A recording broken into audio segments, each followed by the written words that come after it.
बडतर्फ प्रशिक्षणार्थी IAS अधिकारी पूजा खेडकर हिच्या घरावर पुन्हा एकदा नोटीस लागलेली आहे. आणि नोटीस लागण्याचं कारण पुन्हा एकदा पूर्वीसारखंच आहे, ते म्हणजे प्रशासनाला, पोलिसांना, तपास अधिकाऱ्यांना सहकार्य न करण्याचं. आत्ताचं कारण वेगळं आहे. आता परवा रबाळे इथे एक ऍक्सिडेंट झाला, ज्याच्यामध्ये एक मिक्सर ट्रक आणि पूजा खेडकरच्या नातेवाईकांची म्हणजे आई वडिलांची किंवा तिची स्वतःची पूजा ऑटोमोबाईल्स आहे त्या कंपनीची गाडी जी लँड क्रुझर आहे त्यांचा एकमेकांना धक्का लागला आणि प्रसंग वादावादीपर्यंत गेला, मारामारी भांडणांपर्यंत गेला आणि तिथून मग लँड क्रुझर म्हणजे या पूजा खेडकरच्या नातेवाईकांची किंवा आई वडिलांची गाडी, या गाडीमध्ये जे दोघं होते त्यांनी त्या ट्रकच्या ड्रायव्हरचं अपहरण करून पोलिसांकडे जायचं असं सांगून रबाळ्यावरून पुण्यात आणला आणि त्याला डांबून ठेवलं. पोलिसांनी त्याचा शोध घेतला GPS च्या साह्याने आणि जे काही त्यांची यंत्रणा असेल त्यांनी ते पुण्यातल्या त्यांच्या बानेर येथील घरापर्यंत पोहोचले. घरापर्यंत पोहोचताच ज्याचं अपहरण केलं होतं त्याला सोडून देण्यात आलं, मात्र घर आतून लावून घेण्यात आलं, दरवाजा लावून घेतला आणि पोलिसांना आत येऊ दिलं नाही. पोलिसांना आतमध्ये ती अपघातातली गाडी दिसत होती, सगळं दिसत होतं. ज्या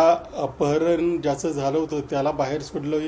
त्याने सांगितलं की ज्याने अपहरण केलं ते दोघेही आतमध्ये आहे. असं असतानाही मनोरमा खेडकर जी पूजा खेडकरची आई आहे तिने पोलिसांना सहकार्य केलं नाही, उद्धट उत्तरं दिली, आत येऊ दिलं नाही, म्हणजे तपास कामात अडथळा केला. आणि नंतर 3 वाजता मी ती गाडी, अपघातग्रस्त गाडी आणि ते जे कोणी दोघे आरोपी आहेत त्यांना घेऊन येते असं त्या म्हणाल्या. पोलिसांनी चतुर्शिंगी येथे वाट बघितली परंतु त्या आल्या नाहीत. फोन केल्यानंतर तुमचा आमचा संबंध काय वगैरे उत्तर दिले, मी काय येणार नाही सांगितलं. म्हणजे ती अपघातग्रस्त गाडी, गुन्ह्यातली गाडी आणि जे 2 आरोपी अपहरण करते होते त्यांना घेऊन त्या घरातून निघून गेल्या. हे पोलिसांना कळल्यानंतर पोलिसांनी पूजा खेडकरच्या घरावर नोटीस लावलेली आहे की तपास कामामध्ये सहकार्य करावं आणि या गुन्ह्यामध्ये जी काही माहिती आहे ती द्यावी अशी नोटीस लावलेली आहे.